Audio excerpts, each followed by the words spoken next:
본 방송에서 제공하는 투자 정보는 투자 판단에 대한 조언입니다. 방송에서 제공하는 주식의 가치, 가격 상승 및 가격 하락에 대해서는 방송사에서 보장하지 않습니다. 이 시각 헤드라인 뉴스입니다. 한국수력원자력 노동조합은 현 시각인 오후 2시 신고리 원전 5, 6호기 일시 중단을 선언한 한수원 이사회 의결에 대해 효력정지 가처분 신청서를 냅니다. 앞서 어제 김병기 노조위원장은 기자회견을 열고 가처분 신청을 포함한 법적 투쟁과 함께 이사회 배임이나 손해배상 책임을 묻는 소송도 검토할 방침이라고 말했습니다. 한국프랜차이즈산업협회가 공정거래위원회의 가맹갑질 대책에 대해 사실상 반대하는 내용의 공식 입장을 냈습니다. 프랜차이즈산업협회는 특히 공정위에 자정할 기회를 달라며 일부 업체를 대상으로 진행 중인 실태 조사 등을 전면 중단해달라고 공식 요청했습니다. 그러면서 자정할 시간을 준 뒤에도 변화하지 못했다고 판단될 경우에는 어떤 매수도 수용하겠다고 강조했습니다. 우리나라 청년들이 첫 직장을 구할 때까지 평균 11.6개월이 걸리는 것으로 나타났습니다. 통계청은 졸업이나 중퇴 이후 첫 일자리가 임금 근로자인 경우 첫 취업 평균 소요 기간이 11.6개월로 1년 전보다 0.4개월 늘었다고 밝혔습니다. 대졸자 평균 졸업 소요 기간은 4년 2.4개월로 1년 전보다 1.3%포인트 하락했습니다. 통계청 관계자는 전체적으로 작년에 휴학률이 워낙 높았기 때문에 상대적으로 하락했다며 이로 인해 대졸자의 평균 졸업 소요 기간도 조금 짧아진 것으로 분석했습니다. 최저임금 7,530원에 대해 아르바이트생들은 대부분 만족한다고 했지만 고용주들은 불만을 표시하는 것으로 나타났습니다. 구인구직 사이트를 통해 전국 아르바이트생 5,800여 명과 고용주 350여 명에게 설문조사한 결과 아르바이트생 75%는 만족스럽다고 답했지만 고용주 73%는 불만이라고 답했습니다. 특히 고용을 반으로 줄이겠다는 답변이 24%로 가장 많았고 10에서 20%를 규모로 줄인다는 응답이 24%, 가족 경영을 고려하겠다가 20%, 혼자 가게를 꾸리겠다가 10% 순으로 나타났습니다.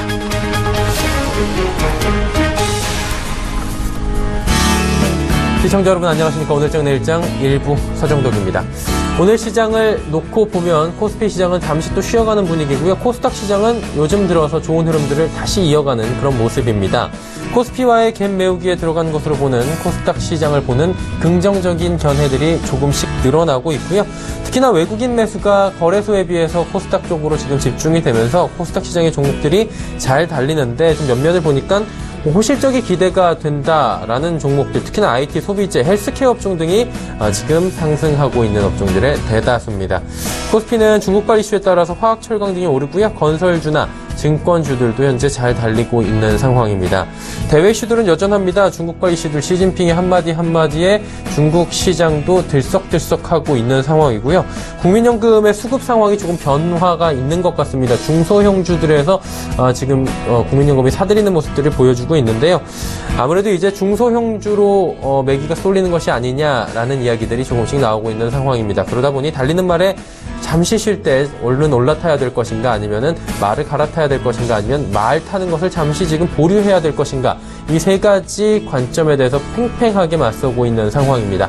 오늘장 내일장 일부에서 거시적으로 한번 확인해 보시길 바랍니다. 코스피부터 확인해 보도록 하죠.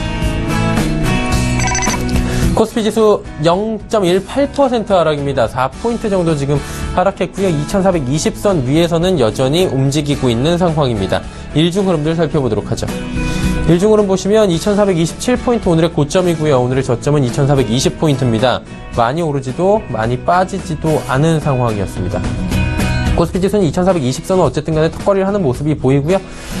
지금 전반적으로 코스피 지수는 지지부진한 흐름, 오늘은 좀 쉬어가는 분위기 이어갑니다. 수급 주체 확인해 보도록 하죠. 기관만이 삽니다. 기관이 1,408억 원 사고요. 외국인이 계속해서 코스피 시장에서 요즘에 매도합니다. 1,469억 원 팝니다. 개인도 280억 원 순 매도하고 있는 상황인데 일단은 금융투자 쪽에서 3,828억 원이나 들어오고 있다, 매수가. 이 부분 좀 체크하셔야 될 것 같습니다. 수급 주체 보셨고요. 시가총액 상위 종목들 어떨까요? 삼성전자 잠시 쉬어갑니다. SK하이닉스도 보합권이고요.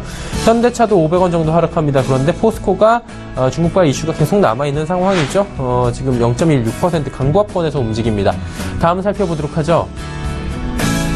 네이버 상승하고요. 한국전력도 상승합니다. 삼성물산이 지금 지속적으로 하락하면서 14만원대 초반까지 내려왔습니다. 삼성생명은 12만 5천원, 그리고 현대모비스는 24만 7,500원, 1,500원 정도 하락하면서 거래가 됩니다. 다음 살펴볼까요? 신한지주 1% 올라가고요. KB금융은 오히려 1.39% 빠집니다. LG화학이 지금 호실적을 바탕으로, 그리고 중국발 이슈를 바탕으로 쫙 올라왔었는데 현재는 2.3% 정도 하락하고 있는 상황입니다. SK텔레콤, SK는 소폭씩 오르네요. 자, 이제 코스닥으로 가보도록 하죠.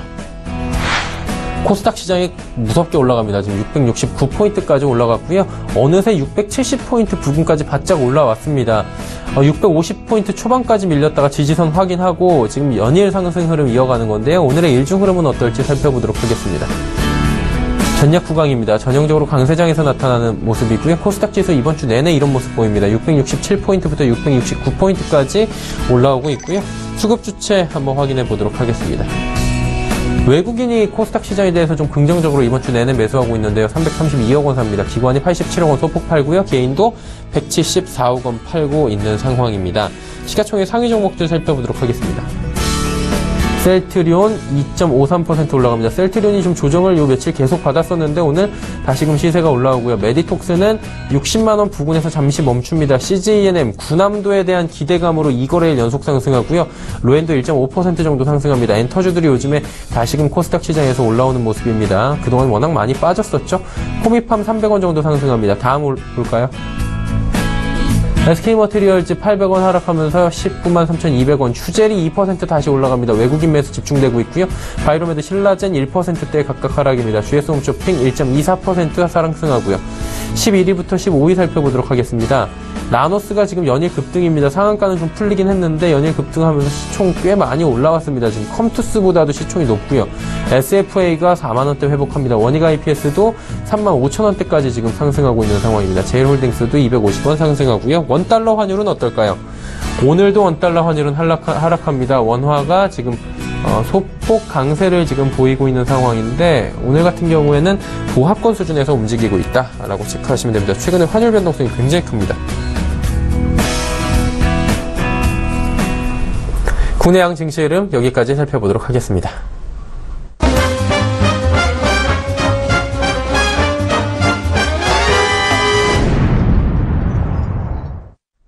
자, 대신증권 리서치센터 투자전략팀의 이경민 팀장과 함께 오늘 장 이슈들 좀 자세히 짚어보면서 장에 대한 리뷰를 좀 해보도록 하겠습니다. 안녕하세요. 네, 안녕하십니까. 코스피 지수 2420선은 지금 지지를 좀 받고 있는 상황인데 이번 주 보면 코스피는 좀 지지부진한 모습, 조금 쉬어가는 모습이고요. 지금 코스닥은 굉장히 잘 가는데 코스피부터 여쭤보도록 하죠. 코스피의 주춤하는 원인 어디서 보고 계십니까? 일단 이번 주부터 본격적인 2, 4분기 실적 시즌에 돌입하게 됩니다. 주요 업종, 주요 종목들을 보면은 실적에 대한 기대감이라든지 연간 이익 모멘텀을 주가가 상당 부분 선반영한 상황이거든요. 이런 상황 속에서 하반기 실적에 대해서는 좀 기대를 하고 있지만 그렇다고 해서 하반기 이익도 좀 장담을 할 수 없는 상황이고 이런 부분들이 2, 4분기 실적 기대감보다는 경계감을 더 키우는 모습을 보이고 있습니다. 실제로 IT를 빼고 본다면은 이익 전망치는 굉장히 하향 조정되고 있는 상황이거든요. 레벨 자체를 본다 하더라도 연초보다 많이 낮아져 있는 상황이고 최근 2, 3분기 실적 시즌은 이미 저점권에 나와 있는 실적 전망치는 올해 저점권에 나와 있는 상황이고 이런 부분들은 2, 3분기 실적 시즌에 대한 불안 그리고 그 이후 실적에 대해서도 좀 자신을 갖기 어렵게 만드는 상황이 아닌가라는 생각을 합니다. 무엇보다도 실적에 대한 눈높이가 많이 높아진 상황이라는 점들을 감안해봤을 때 이를 넘어서는 이를 크게 상회하는 실적이 나오고 그 기대감을 더 이어갈 수 있을지에 대한 퀘스천 마크가 좀 커지는 것이 아닌가라는 생각을 하고 있습니다. 이런 부분들은 외국인 매매 패턴에서도 알 수 있는데요. 원달러 환율이 1120원대 초반으로 내려앉았음에도 불구하고 외국인은 이번 주 들어서 월, 화, 수 3일 연속 순매도를 기록 중이고요. 매도 규모도 좀 확대되고 있는 커지고 있는 상황이라고 볼 수 있겠습니다. 오늘도 1,500억 가까이 외국인 매도세가 추대되면서 코스피 상승을 좀 제한하고 있다라고 보시면 될 것 같습니다. 자, 그리고 코스닥도 한번 여쭤보도록 하겠습니다. 코스닥 시장 사실 650포인트까지 계속해서 코스피 잘 갈 때 급락하면서 이 두 시장 사이에 갭도 벌어지고 시장 투자자들의 굉장히 또 많은 그 원성을 사기도 했었는데 지금 계속해서 코스닥이 오거래일자 강세입니다. 이게 일시적으로 보십니까? 아니면 지속적으로 좀 어닝 시즌에 맞춰서 더 올라갈 것으로 보십니까? 대형주의 실적에 대한 불안 심리가 상대적으로 가격이 싼 코스피 시장을 되돌아보는 계기가 되었다라고 생각을 하고 있습니다. 일단 가격적인 측면에서 본다면은 2009년 이후 코스피와 코스닥 간의 누적 수익률을 보면은 한때 코스닥이 2015년에는 40%포인트 이상 강세를 보인 적도 있습니다. 그렇지만 최근에는 부진한 흐름들이 이어가면서 2009년 이후 평균 수준의 마이너스 1표준 편차, 굉장히 싼 가격대로 들어왔다는 거죠. 이런 가운데 대형주 실적 경계감에 대해서 외국인의 차익 실험 매물이 출회되고 이런 것들은 오히려 코스닥 수급으로 유입되면서 상대적 강세를 이어가고 있는 것으로 보고 있습니다. 다시 말씀드리면 2, 4분기 실적 시즌을 맞아 그리고 실적에 대한 기대감이 더 강해지기 어려운 상황에서 코스피와 코스닥 간의 가격 갭이 축소되고 있다. 그런 흐름들이 좀 더 이어질 수 있다라고 생각을 하고요. 1차적인 관문은 직전 고점권이라고 할 수 있는 코스닥 690포인트라고 볼 수 있겠고요. 이를 넘어선다면 700포인트가 가시권에 들어오면서 다시 한번 좀 상대적 강세를 보일 수 있는 흐름이 나타나지 않을까라는 생각이 듭니다. 다만 아직까지는 코스닥 쪽에서 이익단에서의 변화가 좀 확인되지 않고 있고 그리고 정책들이 가시화되는 흐름들을 좀 체크하고 싶어하는 심리가 분명히 있기 때문에 일단은 그러니까 올해 말까지는 가격갭 차원의 가격갭을 줄이는 차원에서의 대응 전략 코스피가 좀 부진할 때 상대적으로 강세를 보이는 흐름들을 보시고 트레이딩 관점에서 접근을 하시는 것이 맞지 않나라는 생각을 하고 있습니다. 자, 그렇다면 향후 증시 투자 전략에 대해서도 많은 분들이 궁금해하실 것 같고 방향성 잡기도 참 어려우실 것 같아요. 어느 쪽에 지금 장단을 맞춰야 될지 참 그 부분도 힘들고요. 어떻게 좀 가져가는 게 좋을까요? 지금 현재 보자면은 이번 주 들어서 코스피는 2420선 지지력 테스트를 연일 이어가고 있는 상황인데요. 한 템포 올라선 뒤에 계속적으로 횡보하는 흐름들, 계단식 상승 패턴이라고 볼 수 있겠죠. 그런 흐름들이 반복되고 있습니다. 이런 부분들을 봤을 때는 2400포인트 이상에서는 좀 기민한 대응이 필요하다라고 생각을 하는데 급격하게 비중을 줄이실 필요는 없을 것 같습니다. 그리고 이번 주 22회의라든지 그리고 LG화학 그리고 포스코, 삼성전기 실적을 확인한 뒤에 대응해도 늦지 않다고 생각을 하는데요. 일단 시클리컬 업종 같은 경우는 2400 이상에서는 좀 비중 축소를 말씀을 드리고 다른 IT 업종 같은 경우는 일단 홀드 전략 말씀을 드립니다. 만에 하나 코스피가 실적에 대한 불안심이 커지면서 21일 이동평균선을 이탈할 경우에는 조금은 보수적인 관점에서 대응 관점을 좀 바꾸실 필요가 있겠고요. 21일선 이탈 시 저베타, 고배당주 비중 확대 제안드립니다. 네, 알겠습니다. 전략까지 들어봤습니다. 오늘 말씀 감사합니다. 네, 감사합니다. 대신증권 리서치센터 투자전략팀의 이경민 팀장과 함께했고요. 이슈 칼럼 바로 이어집니다.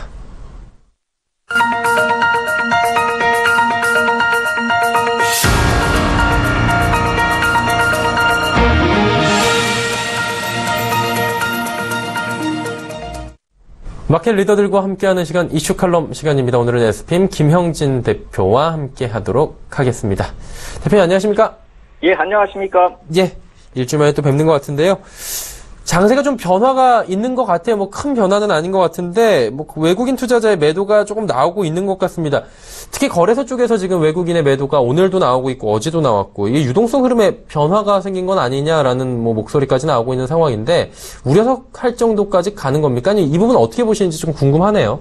네, 약간 쉬어간다 이렇게 보면 될 것 같습니다. 오늘까지 3일째 외국인 매도세가 나오고 있죠. 지금 1,400억 정도 나오고 있는데 어제는 2,100억 정도 나왔기 때문에 마감 시간까지 나오면 또 조금 더 나올 수도 있지 않을까라는 생각이 들고요. 이런 매도세가 최근에 없었죠. 근데 5월 12일에 찾아보니까 한 3,000억 정도 매도가 나온 게 있긴 있는데 그 이후로 가장 큰 매도다 이렇게 봐야 할 것이고요. 그런데 이제 어떤 변화의 시그널이다 이렇게 보기에는 금액이 이렇게 크다 이렇게 볼 수가 없겠죠. 하지만 최근에 없었던 그런 매도세가 나타났기 때문에 약간 뭐 긴장까지는 아니더라도 좀 생소하다. 흐름에 있어서 생소한 흐름이 나타나고 있다 이렇게 봐야 될 텐데요. 그래서 글로벌 유동성 흐름을 한번 따져보니까 약간 좀 이머징 마켓 쪽으로 주식형 글로벌 펀드 쪽으로 이렇게 자금이 들어오던 것이 둔화된 것은 어느 정도 매도세로 반전이 될 수도 있다라는 생각이 드는 게 지난주에 집계된 그 금액 자체가 3월부터 한 5월 때는 금액들이 굉장히 컸지 않습니까? 뭐 주간 단위를 봤을 때 한 30억 달러 정도씩도 됐었는데요. 이제 7월 들어서 이게 한 10억 달러 수준으로 좀 감소를 하다가 지난주에는 한 4억 달러 정도로 줄어들었다는 것이죠. 그렇다면 한국 시장에 대해서 어떤 악재성 재료가 노출이 되면서 매도가 나온다 이렇게 보기보다도 이머징 마켓 쪽으로 자금이 유입되니까 매도는 어느 정도 항상 있었던 매도가 있더라 하더라도 매수세가 약화돼 버리면은 이게 전체적으로 봤을 때 순매도로 반전할 수가 있는 것이죠. 결국 돈이 좀 덜 들어오기 시작했다. 이것이 언제 풀릴 것인가 좀 지켜볼 필요가 있겠다 이렇게 말씀을 드리겠고요. 외국인 매도세가 좀 이렇게 기간별로 좀 따져보니까요. 또 4월 초에 순매도 추이가 좀 길었었던 때도 있습니다. 그때 7일 동안 4,800억 정도 매도가 나왔었고 그 당시에는 이제 국내외적으로도 좀 정치 이슈가 좀 불안이 좀 심했습니다. 우리나라 대통령 관련된 문제도 있었고 중국하고 사드 관련돼서 문제가 터지고 있었고 그 와중에 또 미국과 중국 뭐 정상회담이 있었고요. 그리고 유로존 쪽에서 선거 관련돼서 정치적 이슈가 그때 좀 시장에 많이 영향을 미치던 그런 때였기 때문에 그때하고 좀 지금 비교해보면 지금은 뭐 이렇게 시끌벅적한 이슈들이 없지 않습니까? 그런데 가만히 생각을 해보니까 이 7월에 가장 포인트가 될 만한 통화정책회의가 이번 주 이제 내일 모레 일정이 잡혀 있죠. 그리고 그것이 지나면서 다음 주에는 25일에 FOMC 회의가 또 자리 잡고 있고요. 그렇다라고 본다면 글로벌 유동성 흐름 관련돼서는 어느 정도 정책의 변화, 코멘트가 나오는가, 또 방향이 변하는가 이것을 좀 주목해야 될 필요가 있겠다 이런 생각이 들고요. 그런 면에서 글로벌 유동성도 약간 긴장을 했다라고 볼 수도 있는 것이죠. 물론 FOMC 회의가 6월에 한번 금리 인상 관련된 움직임이 나타났기 때문에 이번에 뭐 어떤 대단한 것이 나올 것인가 라고는 생각되지 않기 때문에 이 10일 회의 정도가 좀 중요하다라고 생각이 되는데 시장에서 뭐 이 양적 완화에 대해서 이제 확대 안 하는 건 당연한 거고요. 지속하지 않을 수도 있다라는 그런 시그널이 나타나면은 어느 정도 시장에서 생각하고 있는 정도 수준이 될 텐데 만약에 이제 좀 지나서 4분기 쪽에서 뭐 양적 완화 축소나 테이퍼링 관련한 코멘트가 직접적으로 나올 경우에 또 시장이 어느 정도 좀 위축될 수 있다라는 그런 경계 심리는 항상 있는 것이 사실입니다. 그런데 이제 글로벌 유동성이 바로 영향을 미치는 미국 10년도 부채 흐름 같은 걸 놓고 봤을 때 큰 변화 없는 박스권 흐름이거든요. 그렇다라고 본다면 이번에 통화정책회의가 글로벌 유동성 흐름에 어떤 큰 변화를 준다기보다는 투자 관점에서 좀 접근할 필요가 있지 않을까. 결국 달러 흐름의 방향은 주목하면서 볼 필요가 있다라는 생각입니다. 왜냐하면 22회의가 유로화에 당연히 반응을 줄 것이고 그것이 달러에 또 간접적으로 영향을 줄 테니까요. 이러한 이슈가 있다라는 점에서 보면은 글로벌 유동성 흐름이 약간 좀 위축되는 지금 현재 흐름 우리나라에서 나타나고 있는 게 뭐 당연하다 이렇게 볼 수가 있겠고요. 또 하나는 이제 채권 쪽 흐름 한번 우리도 또 점검이 필요하다라고 생각이 됩니다. 왜냐하면 우리 경기 계속 살아나고 있다라는 얘기 들고 있고 정부 쪽에서는 정책적인 흐름이 나타나고 있기 때문에 이머징 마켓 쪽으로 전체적으로 자금이 이탈하는 이 모습과 관련 연관이 있는가 이것도 한번 생각을 해볼 필요가 있다는 것이죠. 한국만 그런 것이 아니라 한국이 좀 강하게 나타나고 있고 이머징 마켓 전반적으로 경기 개선 확대 가능성이 커지고 있다는 점을 놓고 본다면은 이머징 마켓이나 한국 시장의 채권 시장 이쪽이 글로벌 마켓에서 상대적으로 좀 약세로 보일 가능성이 크다라는 것이죠. 그렇다라고 한다면 지난주에 주식 쪽으로는 좀 약간 좀 많이 축소돼서 자금이 유입됐는데 채권 쪽에서는 이탈이 나타났죠. 그런 관점에서 이머징 마켓 시장 이탈과 이런 글로벌 유동성 흐름을 좀 연계해서 해석할 필요가 있어 보이는데 만약 이제 그렇다라고 해서 전반적으로 한국 시장에 대해서 그 매도 쪽이 나타나고 있는가 이렇게 볼 필요는 없다라고 볼 수 있는 것이 보통 큰 흐름에 있어서 변화가 나타나면 우리 파생상품 시장의 유동성이 좀 풍부한 나라 중에 하나지 않습니까? 그렇다라고 한다면 그쪽에서 좀 적지 않은 시그널을 주게 되어 있는데 지난 만기 이후에 매수매도 반복하면서 우리 파생상품 시장 쪽에서 외국인 투자자들이 누적 포지션을 놓고 보면 스퀘어 포지션 정도밖에 안 되기 때문에 어떤 다음 주 중반 이후에 이 글로벌 유동성 흐름 관련해서 이슈가 주식시장 쪽에서 약간 유동성이 위축돼서 나타나는 흐름 정도, 이 정도로 해석할 일이지, 어떤 이머징 마켓을 중심으로 한국 쪽에서 글로벌 마켓 자금이 이탈하고 있다, 이렇게까지 확대 해석할 필요는 없겠다, 이렇게 말씀을 드리겠습니다. 그러면 이제 글로벌 유동성 흐름에 대해서 좀 짚어주신 것 같은데, 이게 변화가 중소형주와 코스닥 시장에 지금 강세잖아요. 이번 주 내내 지난주부터 강세를 보이고 있는데, 이것들을 좀 연관지어갖고 우리가 뭐 인과관계를 두고서 볼 수 있다, 이렇게 저희가 해석해도 되는 뭐 그런 겁니까, 지금? 그렇죠. 이게 글로벌 유동성 흐름이 약하니까 그동안의 흐름에 변화가 생기겠죠. 이미 극단적인 차별화가 진행됐는데 대형주 쪽으로 사주지를 않는다라고 한다면 고점에 있는 대형주가 힘을 잃게 되는 건 당연할 테고요. 그 차별적인 반작용 흐름이 중소형주 쪽으로 옮아갈 수도 있다. 그리고 또 외국인 쪽이 중소형주를 사주는 그런 수급적인 특징도 또 있겠다, 이렇게 말씀을 드리겠습니다. 물론 시세의 연속성은 향후에도 좀 지켜봐야 될 필요가 있겠다라는 말씀을 드리겠고요. 이 반작용 같은, 그러니까 어떤 차별화의 반작용, 이런 것은 지난주에도 한번 말씀을 드렸습니다. 6월부터 선조정을 받은 업종이 종목 쪽에서 나타나고 있고, 그리고 그것이 이제 연장선상에서 이번 주에 좀 눈에 띄게 시세가 강했었다, 이렇게 볼 수가 있겠는데, 어제 시세 너무 강해서 오늘 벌써부터 좀 시세가 약해지는 종목이 있다라는 점에서 놓고 본다면은, 이런 어떤 시세를 치고 나가는 듯한 그런 흐름이 아니라 차별화가 완화되는 그런 연장선에서 해석하는 것이 맞다라고 생각이 들고, 아직까지는요. 이것을 한번 제가 그림을 좀 찾아보면서 2008년 이후에 코스피와 코스닥 시장의 수익률을 비교한 그림을 좀 찾아봤는데요. 여기서 제가 좀 표시를 한 것이 두 개의 타원을 좀 이렇게 표시한 게 있는데, 왼쪽에 이 타원 자체가 그 극단적인 차별화가 나타났었던 2011년 정도의 시세를 지금 나타내고 있는데, 이때도 지금처럼 이 위에 노란 선이 지금 코스피고 아래쪽이 코스닥인데요. 이게 누적 수익률이 한 60%가 넘어서면은 그 차별화의 반작용이 나타났었다. 그 다음에 이번에도 그 정도의 시세가 나타났었다, 이렇게 볼 필요가 있어 보이고요.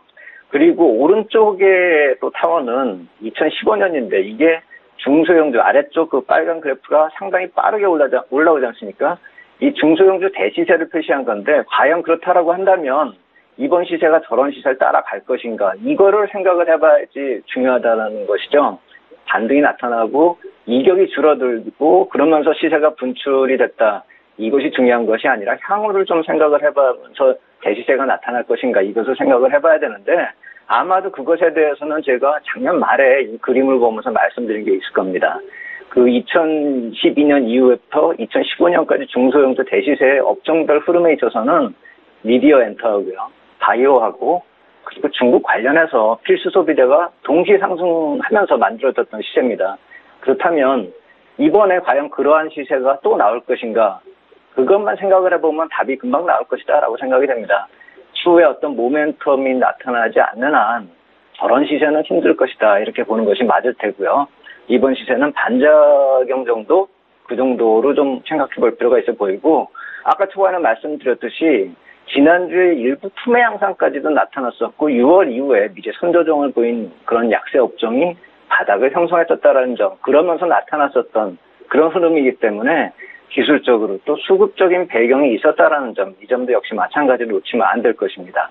그리고 또 하나는요, 실적 시즌에 들어갔지 않습니까? 그런데 미국의 IT 업종 좀 좋은 실적 내면서 신고가 랠리에 한번 시세 뿜어주고, 금융주 같은 경우 하락 반전을 했지 않습니까? 어제요. 이렇게 보면은 IT와 금융주 쪽이 한번 주도주 쪽에서 시세가 한번 발산이 나타났다. 그렇기 때문에 이 대형주 시세가 약간 좀 일단락되는, 단기적으로 그렇게 되는 분위기가 만들어졌기 때문에 그러한 반대적인 흐름으로 중소형주 순환매 흐름이 강화됐었다는 점, 이 점도 좀 감안할 필요가 있겠다, 이렇게 말씀을 드리겠습니다. 좀 인과관계로 해가지고 알기 쉽게 또 설명 잘 해주셨는데, 이제 중요한 건 그거겠죠. 이런 이야기 쭉 들었고요. 향후에 어떤 방향성을 가지고 저희가 투자를 해 나가야 될까, 이 부분인 것 같은데, 어떻게 대응하는 게 좋다고 보십니까, 대표님은? 지금 지수가 상승을 한 다음에 박스권 시세가 만들어지고 방향 모색하다가 다시 올라가고 하는 모습이 반복이 되고 있죠. 네네. 이번에 기간 조정을 거치면서 이 글로벌 이슈하고 좀 맞물려 있지 않습니까? 이번 주말 쪽이요. 그렇다라고 한다면 기간 조정을 보내면서 방향성 탐색이 다음 주 초반까지도 이어진다. 이 정도로 볼 필요도 있어 보인다. 그리고 그것이 결코 시장이 나쁘게 흘러가고 있다라고 생각이 들지 않습니다. 그리고 오늘부터 이제 한국 금융주하고 IT 기업들이 본격적으로 실적이 나타나고 있죠. 공개가 될 것입니다.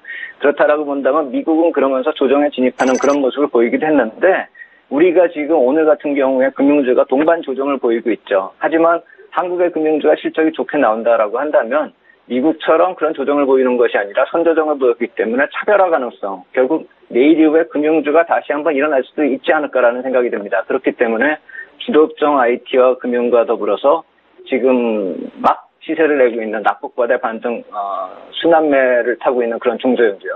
이쪽은 주도주 IT와 금융을 그대로 유지한 채 트레이딩 매수로 이 순환매에 돌아가고 있는 그런 중소형주 쪽 비중을 약간 좀 늘려보는 그 정도의 비중 조절의 대응이 필요하겠다. 이렇게 말씀을 드리겠습니다.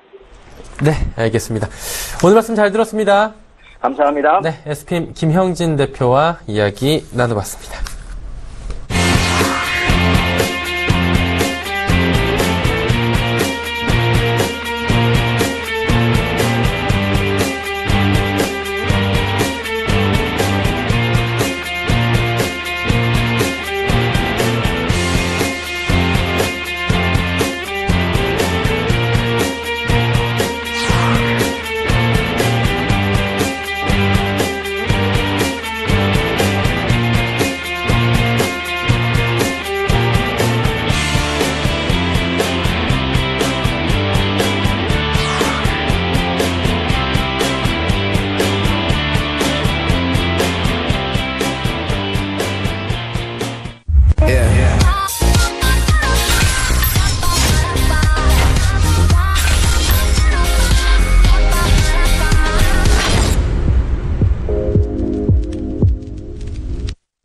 평택 촌놈의 정석투자 시간입니다. 정호영 대표와 함께할게요. 안녕하세요.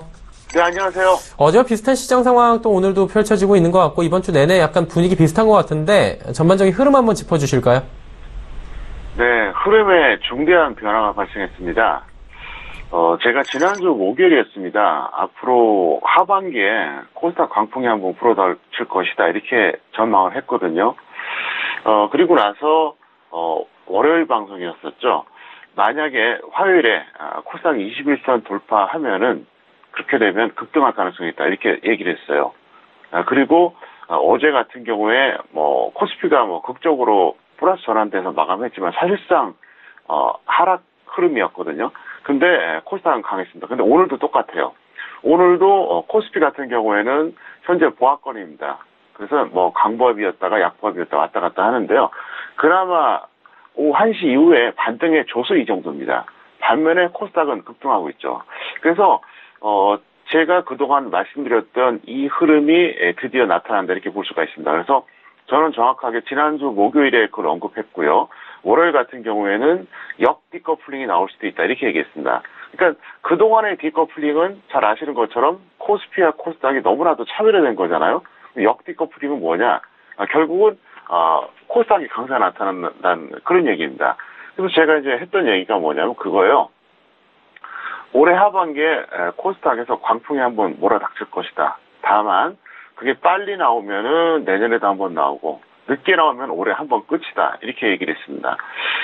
제가 볼 때는 그 전조 현상은 지금 충분히 나온다고 볼 수 있는 게 등락 현황을 보면 알 수가 있습니다. 어제 같은 경우 코스피 코스닥 전체 합쳐서 플러스 5% 이상 종목이 72종목이었어요. 근데 그 중에서 코스닥이 57종목 수준입니다. 그러니까 압도적이죠. 오늘도 마찬가지입니다. 오늘도 약 43종목 정도 플러스 5% 이상인데 그 중에 코스닥이 34종목이에요.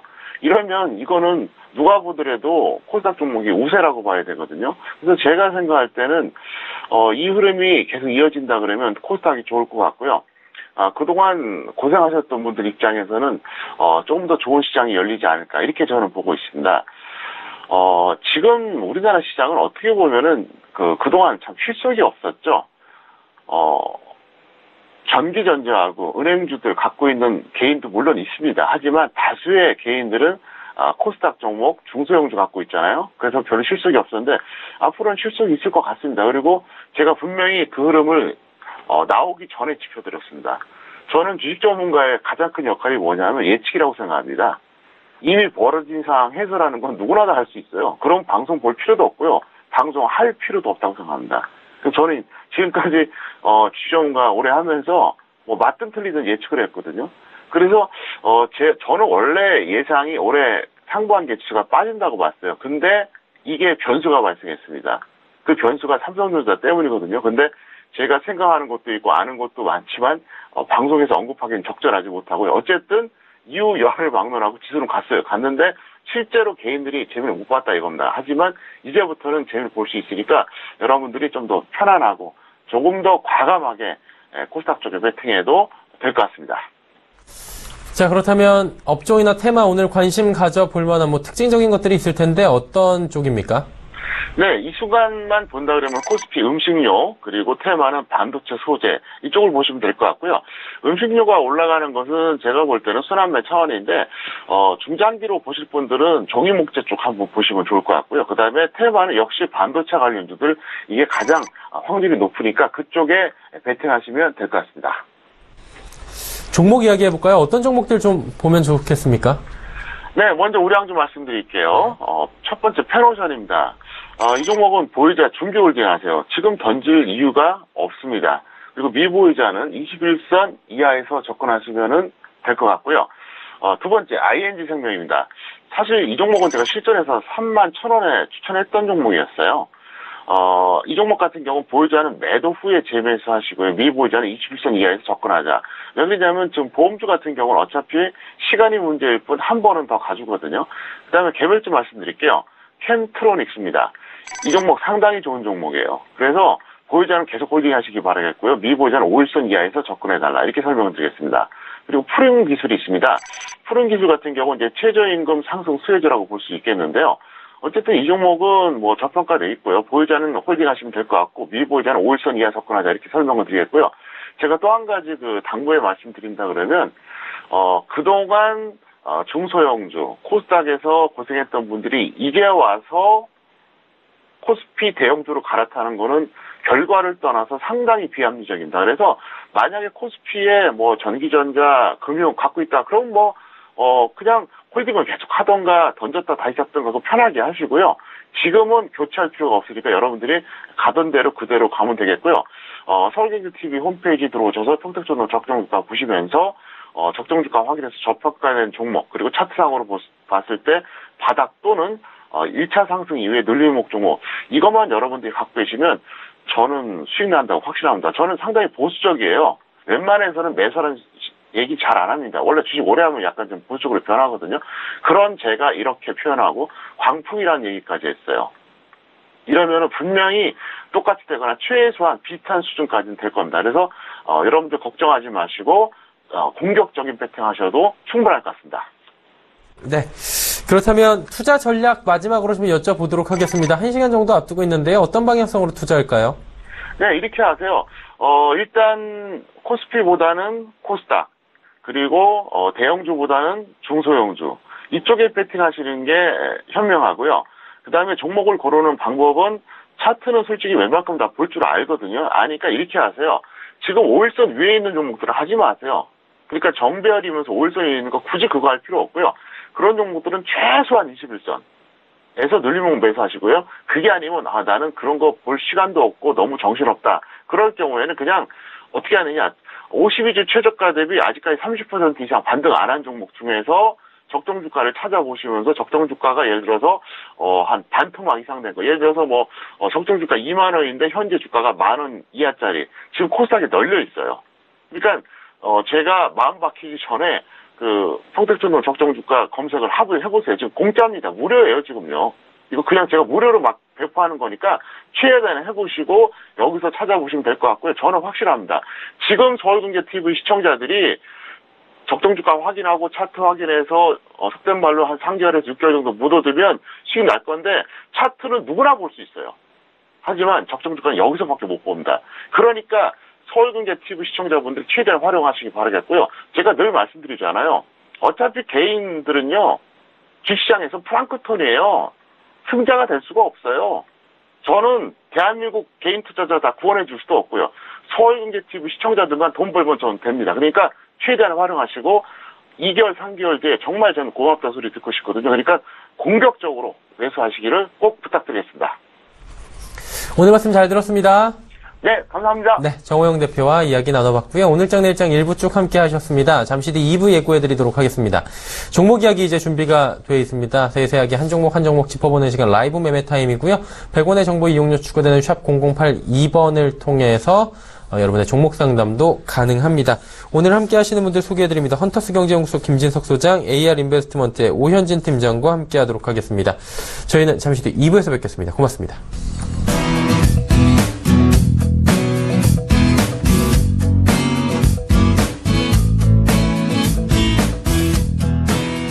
본 방송에서 제공하는 투자 정보는 투자 판단에 대한 조언입니다.